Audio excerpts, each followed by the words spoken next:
Good morning, everybody. Welcome to the Strath Vibes podcast. This is the 8th episode, and today I'm joined by three amazing ladies who are going to be helping us tackle the topic, young professional women who are defying the odds in the industry.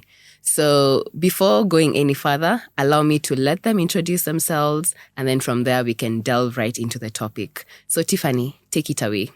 Okay, good morning, everyone. My name is Tiffany Maigua. I am a lawyer in training as well as an upcoming advocate of the High Court of Kenya. Very exciting. And I'm very, very happy to be here. Ooh, nice. Our lawyer. Have to be. I have no choice. Wakili, a quick one? Not yet. I still have a bit of time. Okay. MJ, take it away. Hello, everyone. My name is Maryjoy Karanja. I am a development practitioner, a philosopher, and a teacher. Oh, nice. I cannot wait to delve into how someone so young would choose to go into the career of teaching, especially as a lecturer, something that we know older people are the ones who are dominating that industry. So looking forward to that. Barbara? My name is Barbara Mwangi. I am an intelligence and security expert and also a lecturer. Nice. Another one of those people, and I'm like, wow, teaching, lecturing. I think it's a very, very interesting thing to get right into it, especially at the age that we are in. So allow me to just ask you guys an opening question to sort of like get a feel of who you are and for our audience to also understand a bit better who they are talking to or who is trying to, say a few things here and there. So what inspired you to pursue your current career, and did you always see yourself where you're at right now? So I think for this, I can ask MJ to start, and then we can proceed. Okay. So, I've always wanted to be a teacher. I've always run away from it. It's been hard to admit. But all through, since I was very young, I used to get newspapers and then mark the newspapers as if I was marking scripts for an exam. Wow. Yeah. So if your advert was bad, you'd get a 0. Hilarious. Yeah, that explains why I'm still very critical of advertisements. But it was always there from the very beginning. And then I would get chalk from school, come and write on the walls at home. And then eventually my dad picked up on it, so he bought me a whiteboard. Wow. And that was one of the greatest gifts I ever got when I was a child. And then growing up in high school, I used to be the one who, how teachers used to have notes in a book? Yes. But they need it to be transferred to everyone else. Yeah. So I used to volunteer to be the one to write notes on the board. Nice. Even though I know I'll be doing it twice because I have to now write it in my book as well. But I was like, it's fine so long as I get to write on the board, then it's fine. Shows Yeah. a good handwriting. Oh, yes. Yes. Yeah, practice.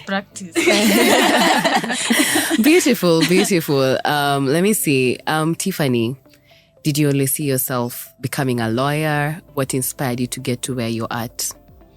Funny enough, not always. So from the beginning, from childhood, I guess, my parents always said I'm very argumentative. I'm one of those people who you would not tell me anything and I wouldn't have an answer for it. So they're always like, you're argumentative, law is the best way to go. But I'm also very empathetic and passionate about health, children, people. So I've always wanted to do, it's always been a battle between law and medicine. So even while I was coming to campus, like at the end of my Form 4, I had both admissions for law and medicine. Nice. So it wasn't always straightforward. It's just that given time and age, this is the field I saw myself best put. Because law is very dynamic. So it allows me to practice in the law and also allows me to experiment with health-related issues. That is true. So it gives me the perfect space to balance both interests. Yeah. So yeah, law is definitely my higher preference on the list. Oh, wow. Amazing. And for sure, you can tell I haven't had this before. So I'm super fascinated by your view of it. Thank you. Miss Barbara? I feel mine was also quite similar to Tiff. I remember since I was a child wanting to be a doctor. Wow. So even when I went into high school, I did all 3 sciences. And I was like, yeah, I'm going to be the family doctor. But then now I had like a change of heart after I finished. And I thought like doctors don't really have a social life. So, so I was like, okay, so what else can I become? And then there was this advertisement of like a scholarship to come and do international relations. And I was like, let me give it a shot. And then I think from then on, I felt that I've been guided by God in a way to where I am right now. Because even when I was doing my master's, it just, I wanted to do something, to specialize in something in IR after getting my certificate in undergrad. But then I didn't really know what to do. But then an opening came up to do diplomacy, intelligence and security. And I was like, okay, let me try it again. And then I got in and here I am. So also similar to Maryjoy, when I was in primary school, I used to be those students that other people used to wait to copy their homework from. Or like in math, I don't know how to do this, let me ask Barbara. So even like in KCSE, when people were getting those leakages, I used to be call Barbara, like let's figure this thing out. So Wow. I think that's where I got that interest to want to try teaching. So yeah. Amazing. Allow me to have a follow-up question with you, especially because you did international relations, a course that is normally said to be quite marketable in terms of the name and as a course. But then when you go out there in the industry, it becomes a bit hard to know how to work out your way with that degree. Yeah. What would you advise, especially given you're also a teacher in this field? Yeah. So I think to become a really exceptional person in this field, you have to really know what you want, one. And then two, most people like me, for example, I used to be that student who after classes just goes home, like never used to interact with like extracurricular activities, get to know people and socialize, know what Strathmore is about outside class. I never used to be that person. So later on is when now you start applying for UN roles and they're looking for 2 years experience for an entry-level job. True. And then also, I think to add on to that, when I was joining Strathmore to do international relations, we were the first cohort to graduate as well. Wow. So we didn't really have people who were ahead of us who've gone into the field and who can guide us as alumni. I get So we had to like figure it out by ourselves. And the school was quite new, so we didn't have like people who would maybe be our industrial mentors, so that they could help us, guide us and show us like the ropes of how to do and go about it. Yeah. So right now I feel like even now with the knowledge that we have and even people who've now started to go into the field, it's easier to now also guide students. But one thing that I'm seeing is proactivity really helps. And sometimes we shy away from it because of imposter syndrome. True. But then I've noticed that no one's gonna chase your dreams but yourself. So the earlier you start, however uncomfortable it is, the better. That is true. And I like that because you're slowly allowing us to transition to the next thing, which is we had this perfect dream of what we want to do. We did it because I can confirm everybody here has graduated with a degree they pursued. Qua ground, how has it been? Because you did law, yeah? Yeah. Now you came to the ground. You have to find work. You have to pay bills. You're figuring out life. And remember, you're a woman and we need to accept that. I mean, we still have some challenges we're facing in the modern world. How has that been like for you?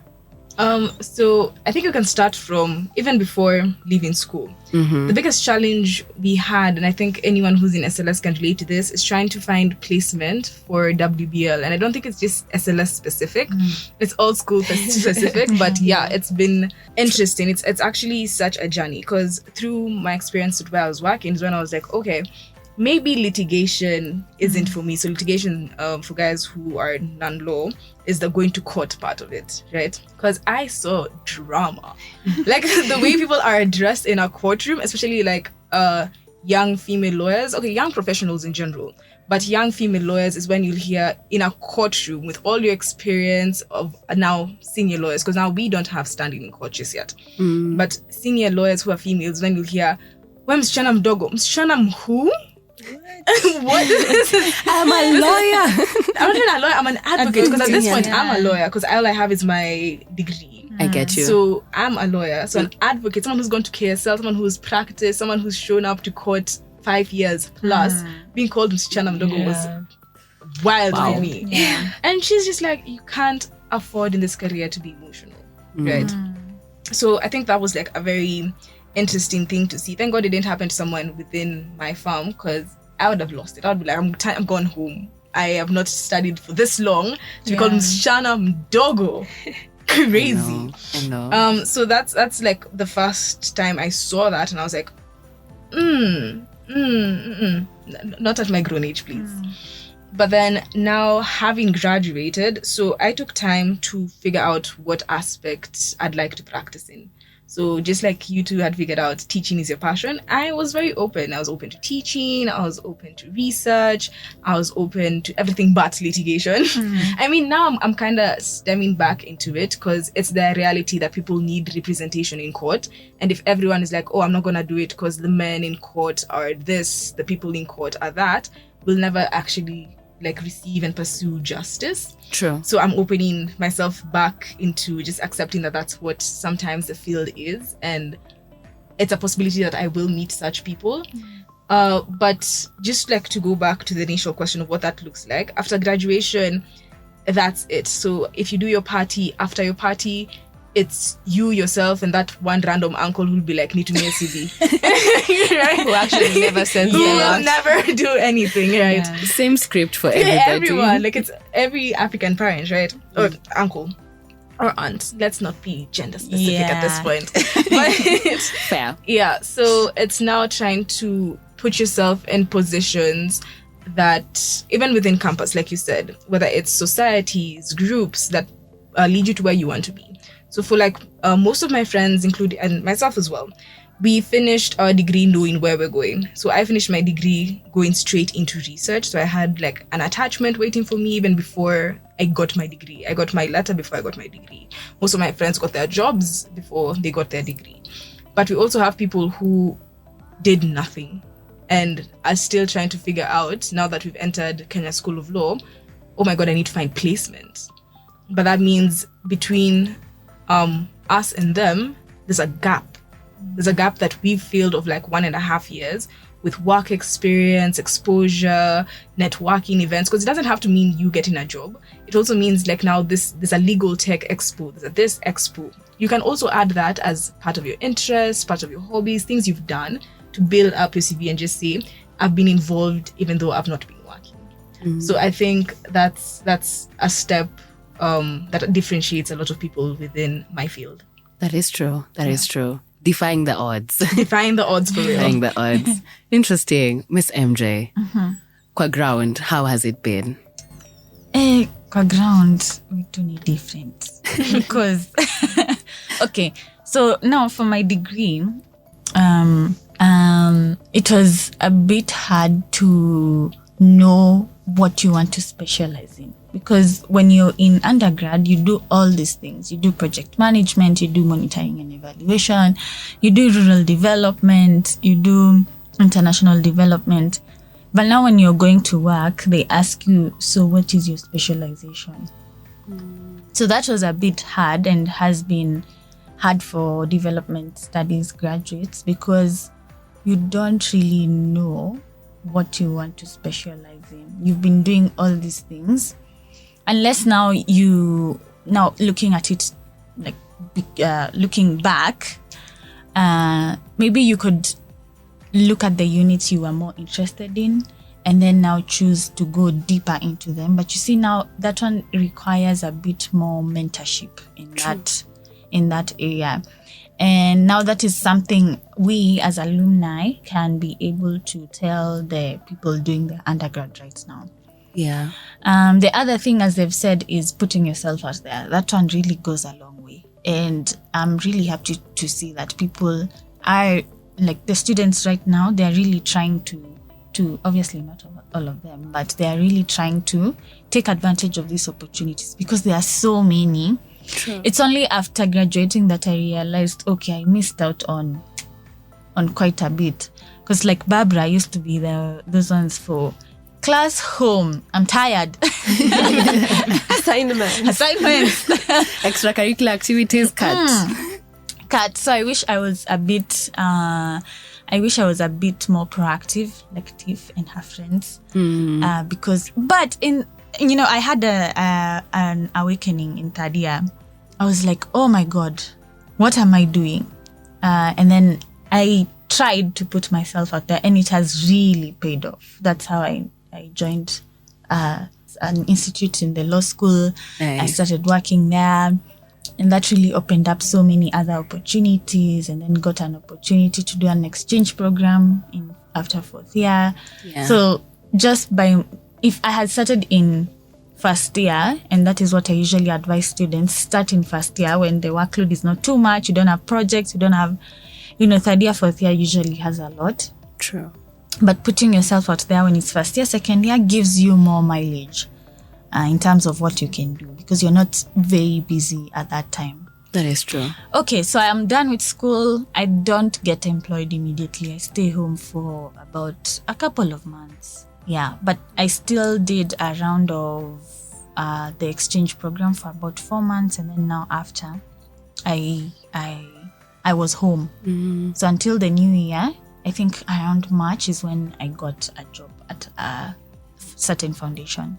Yeah. And it was okay. It was really nice because it really enabled me to exercise my development side. But now being on the ground and actually doing community development, you realize where things are thicker than you thought they were in class. True. Because now you're actually seeing the suffering that people are going through. And for us, we used to work in the slum area, so we used to go there every day or every other day. And the foundation used to support schools. So you'd find that in these schools there are no teachers, for example. And then, so you have to teach. And you're teaching grade 2 and 3 in the same class. Wow. So that's how I realized, hey, okay, maybe this teaching thing is for me because it's following me everywhere. I need to go back. But also it was the realization of these problems cannot be sorted out by one person. It needs a way bigger response. And part of that is through research, to provide solutions that can be able to cater for many people. True. Because now this is just one foundation catering for just a number of schools. So my question used to be, what about these other kids we are hearing about who are not going to school, who have to work during the day? They're being exposed to so many bad things because they are not in school. So what do we do to help them? Yeah. So part of being on the ground, and I must say, is being not open but ready to stay home for a bit, because you don't necessarily get a job immediately. That is true. Yeah, but you have to be very willing to step out. Yeah, step out and do something. Yeah. And I think I like the new angle you're bringing into Defying the Odds, because you think about it and you're like, you have to be in the big four, with this really luxurious career role, But in actual sense, we learn so that we can go back to the ground and uplift those who don't have the same opportunities, which I think is really purposeful. Yeah. Same as with every other career for sure, but this is definitely a new perspective around it. Yeah. Miss Barbara, kwa ground? How has it been like for you? It's been different as Maryjoy put it, because as I said, like for us, we graduated as the first cohort.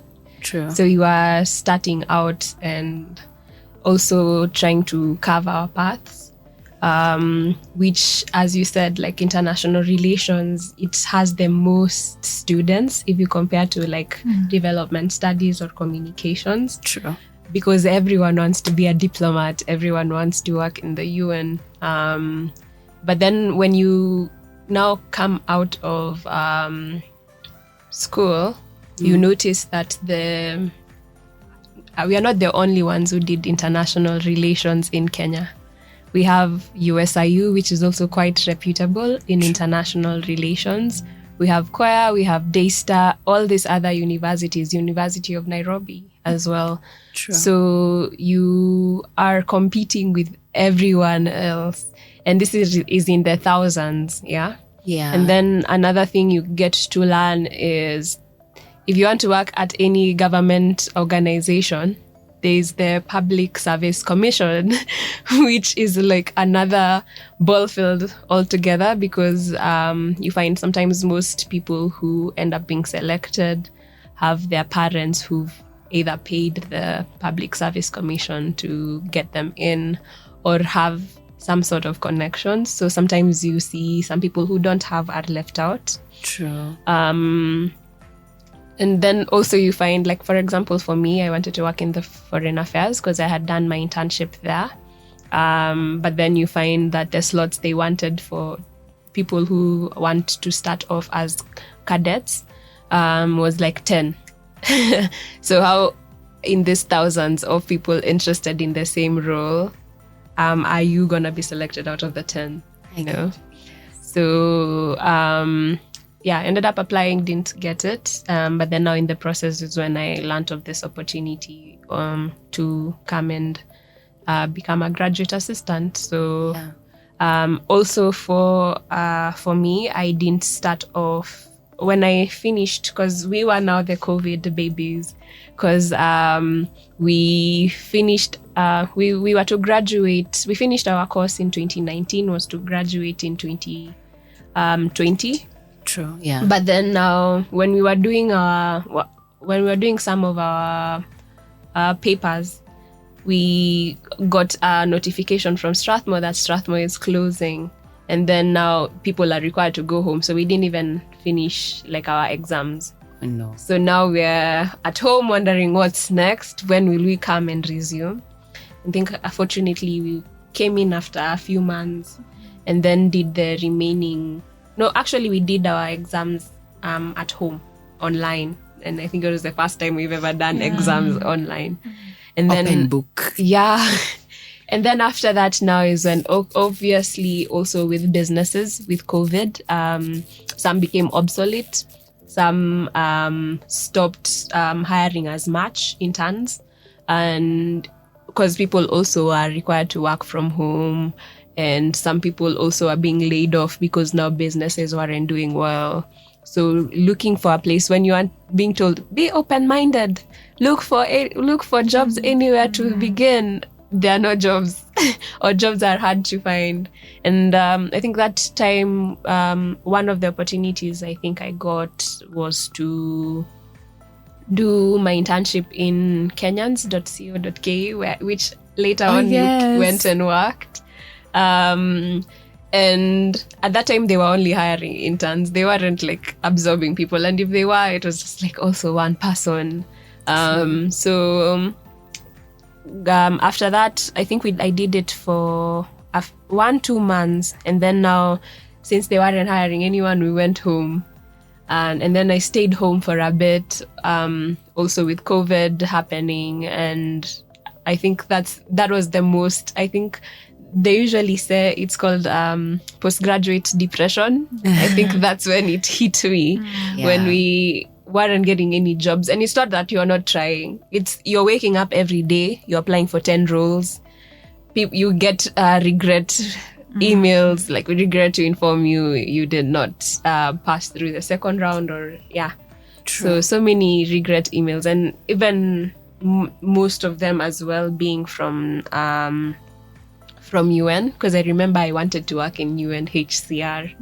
And then also I was like, I'm not quite picky. Let me start with any UN role. But then also kept applying, not getting places. So it was really like a hard time at that time. Yeah. Because it's not like you didn't have the skills. You had the certificate. You had I had really exceptional marks. I had a first class honors that time. So I was wondering, okay, if a first class honors does not get me any role, then I'm wondering like what do you guys look for? What actually gets me in. So also I got like a part-time thing to do in research as well. I was helping someone to research on their doctorate. Wow. So which kept me busy at that time. But then also it wasn't enough because many people at that time, you're wondering, I need to have moved out, lived by myself, but where's the money? It doesn't compute at all. Yeah. So I think it also, I think, built resilience at that time, because I see also students right now applying for roles and it's just an attachment and it's as hard as it can get. Yeah. So just knowing that the job market changed, it wasn't the same as, let's say, our parents, who I remember my mom, straight out of NYS, got a clerical role to begin with, and they were really being sought out. Like, you get a certificate, let's say even in uni, you have a job the next month, and some of them were even being paid to study in uni. Wow. So, like, comparing those two eras and now this one, where it very much relied on you being proactive, and sometimes proactivity did not relate output. So it was like a hard pill to swallow and to come around. But then I think it also showed us that we weren't going through that moment alone, because very many people are in that boat. And even those people who got roles weren't quite many. True. So we were going through this thing together. So having also that support system helped back at home, that you're not going through this alone, and we are also proactively helping you to look for places to apply. So I remember my mom and even some of my relatives used to send me places to apply during that time. And that's also how I got into Strathmore, because I got an opportunity to I got someone to tell me about an opportunity to apply here, and that's how I got in. So I think even in those silos that we felt, because COVID was very isolating. It was. Just finding people who resonated with you and could walk with you through that journey helped it become less of a burden. Because now you'd share it out and you'd actually see, okay, I'm not alone in this. So having a support system helped. Yeah. Wow. So clearly we can all agree that on the ground, the cocoon we were in when we were studying, all the nice theories that we were learning, I mean, when you go out there, it's a whole different experience. And I think from what all of you have said, I am curious to understand, what are some of those unhinged hacks that you have in your roles? And not the usual, like, I wake up and I pray and I move with God throughout, but those really integral advice or things and philosophies that you abide with that have really boosted you and have allowed you to flourish in your careers. What are some of those tricks that you have? Gosh, I think my biggest trick, and I learned this from family, is no role is too small for you. Like, don't think you're too big for any role, like, generally. Because we live here as Strathmore students and you're like, you know what? I'm a Strathmore alum. Yeah. I deserve to be paid. I deserve to be in IDs. You don't deserve anything. Yeah. You deserve True. the papers you got. And that's as far as And you the don't world. deserve them. You worked for it. That's what I'm saying. You deserve it because you put in the time, you put in the effort. True. So you deserve the marks you got, you deserve the papers you got. And that's as far as the world is willing to congratulate you for. Everything else is effort. No, for real. Everything else is effort. Everything else is putting yourself out there. Nothing is too, for lack of a better word, cringe. Because I have had to go to like government offices when I need something and I need documents. Because even in legal firms, you'll go to the topmost legal firm, but you still have to go to the Ministry of Lands to get like a paper. And you go there, you're gonna find someone who's on her lunch break. You see that typical meme of the M-Pesa lady who has that kind of attitude, and you can't be there like, I am an advocate of that. No, okay, cool, but I'm the one who has the papers. So you're gonna have to calm down. So biggest life hack, especially for careers that sound absolutely great and pompous and prestigious, is realizing that you need to have the humility that you had when you're in first year and understand that you know nothing. Like, you know what's in the books, you have no idea about practice. So I guess just always being open to take up opportunities, whether you're being told, help me co-write a paper. As much as you don't get rights to that paper, you've learned something. You know now a bit more about international law. You know now a bit about environmental law. So always take up opportunities to learn. You are only as great as you let yourself be, because it's other people who make you great. Just True. because you're finished doesn't mean you're automatically the best lawyer in existence. There are thousands of us, right?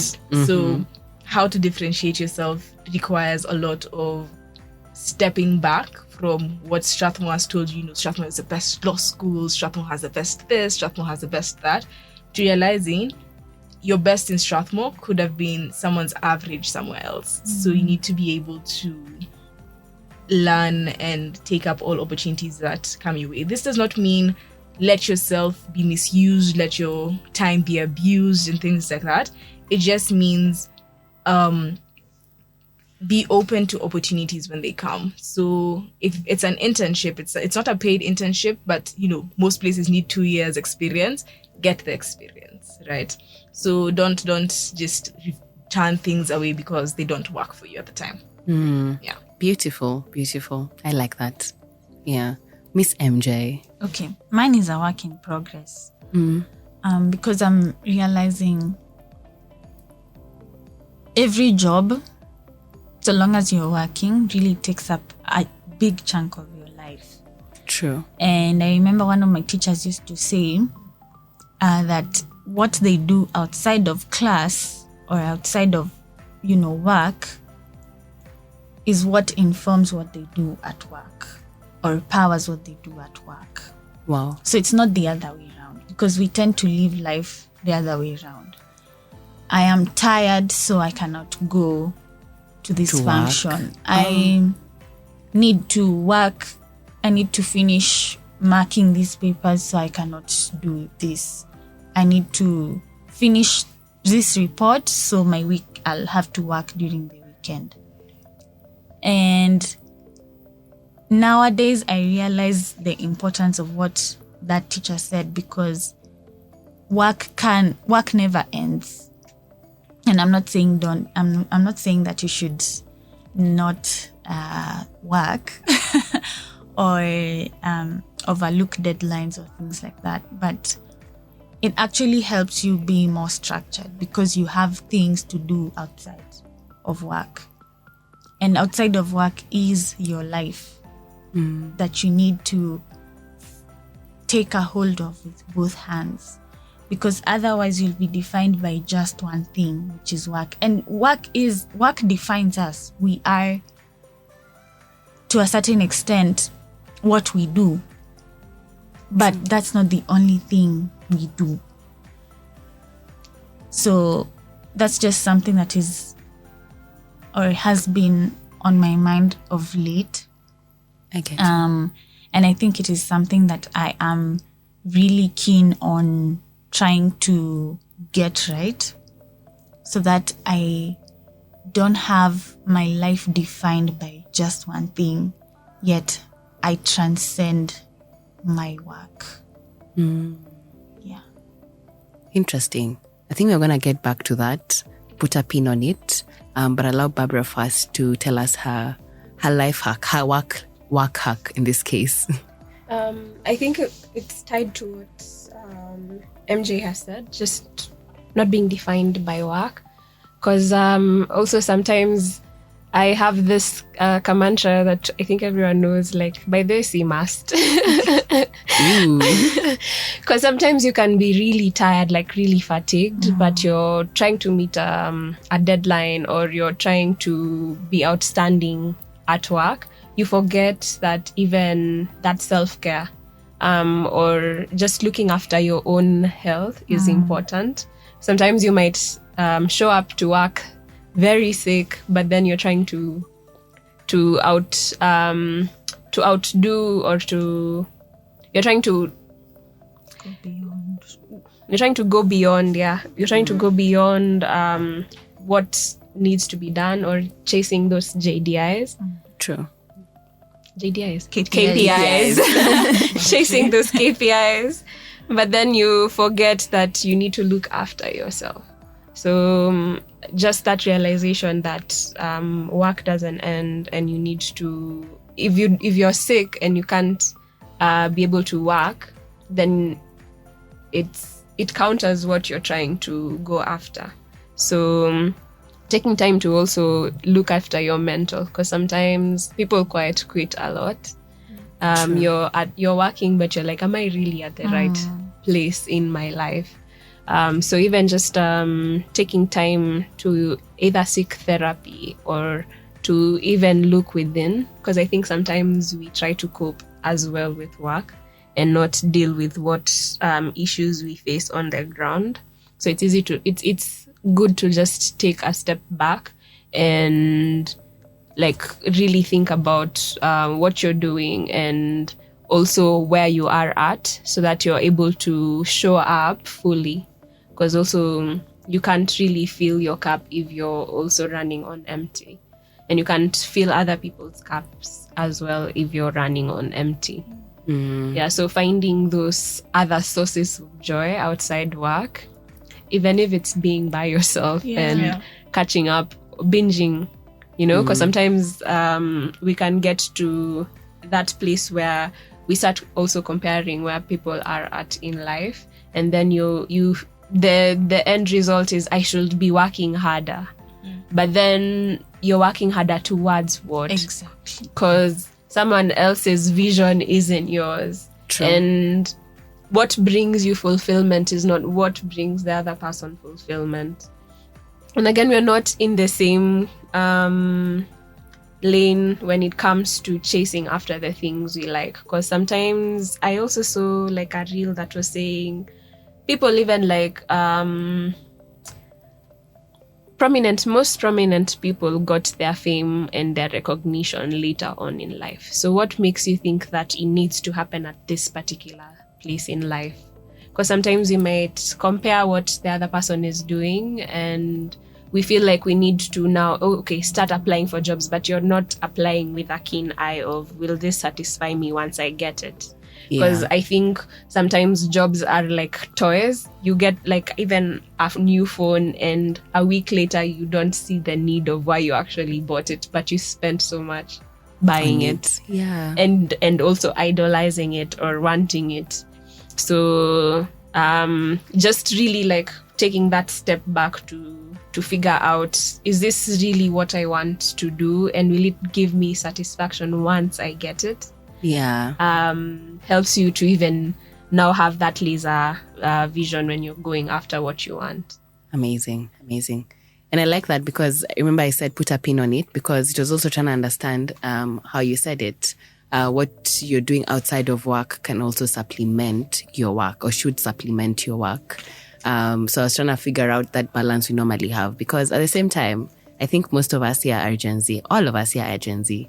And we've been accused so many times of, being so particular and entitled. Lazy. And The lazy. lazy one is lazy. What? The lazy one. Boundaries. I know. And so sometimes even when you're bringing out these things, it's normally seen as, this is just another lazy Gen Z speaking, which is not the case. And now, as Barbara was speaking, I think that was handled pretty well. But we're also coming to the tail end of the podcast. And I think I wanted to ask you guys a favorite segment I like to call quick fire questions. Yeah, for each of you, different, just to see how you're going to tackle it, yeah?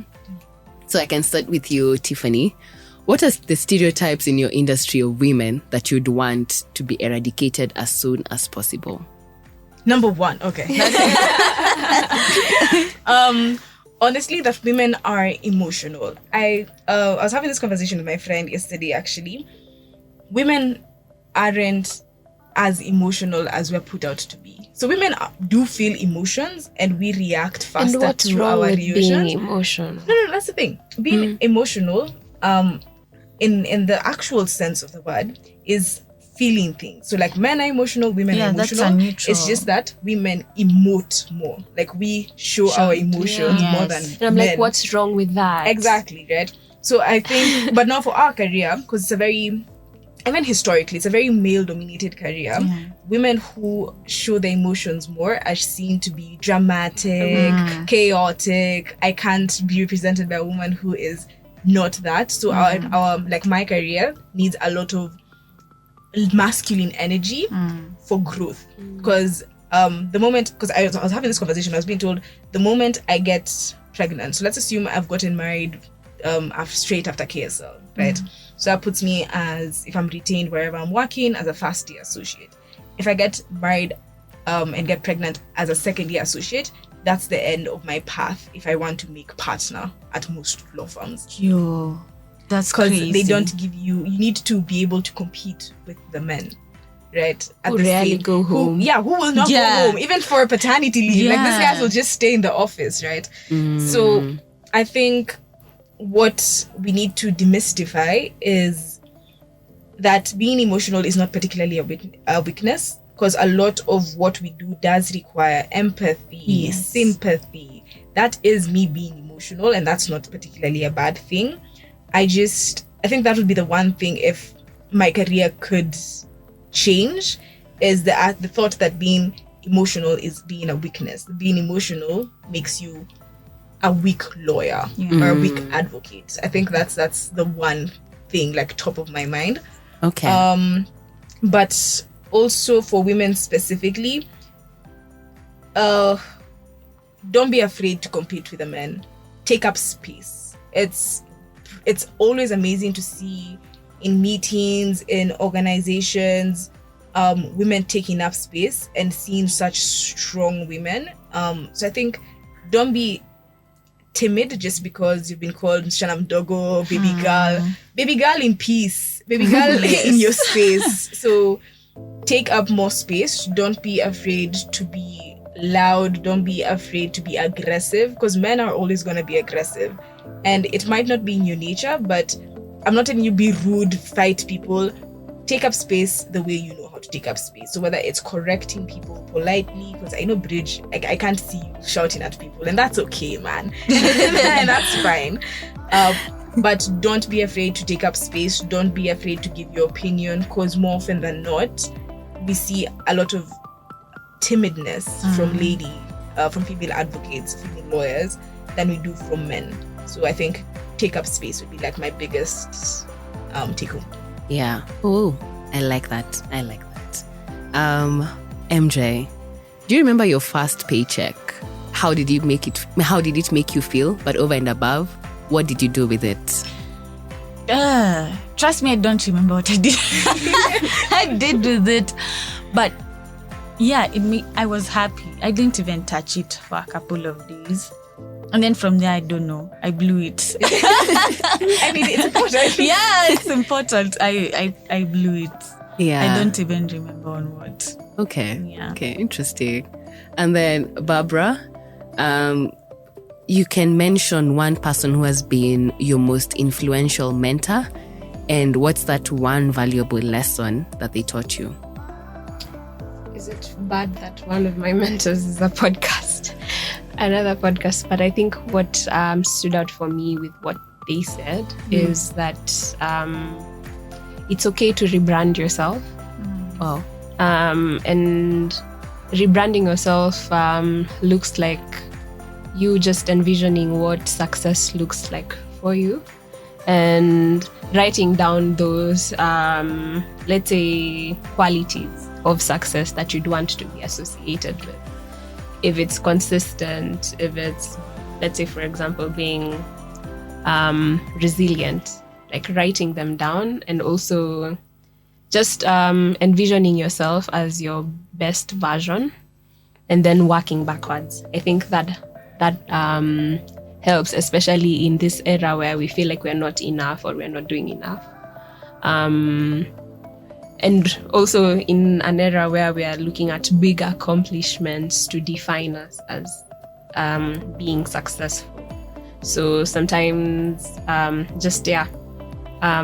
that rebrand of yourself, finding what success means to you, then working backwards, helps you to work towards, make small adjustments to your lifestyle in getting to that place. And then in a way, it helps you counter that, imposter syndrome. Because let's say you feel like you're not as worthy enough to, for example, in my field, become a diplomat.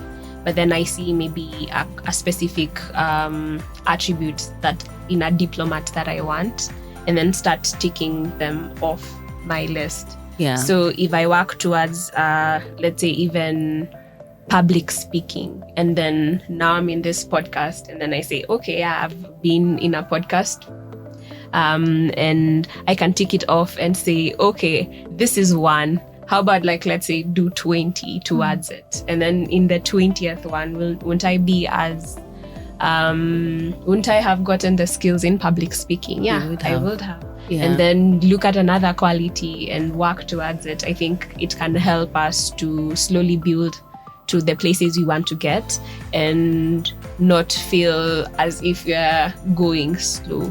Yeah. Actually, I like that because there's a lady who I really, really like who was saying the same thing, where you have a list of all the things you're doing, or sort of like you're putting a record of everything you're doing, away from allowing you to overcome the imposter syndrome. Sometimes you meet people who call you out, and it can easily damage your self-esteem. And so sometimes when you go back to the record, you're like, wait a minute, did you just say that I'm a poor public speaker? I think I've seen a trend of the things I'm trying to do. Yeah. So what you're saying is actually, objectively speaking, not true. So you have a whole record that can help you keep track of that.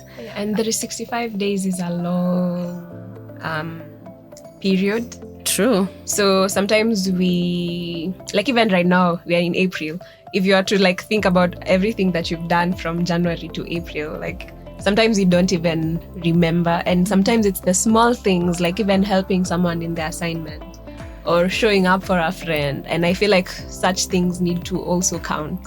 Yes. Yeah. So we need to also see, and even practicing gratitude sometimes helps. It does. Yeah, it's those little things that we do that add up need to also count in that journey that we are on in our careers or even in life.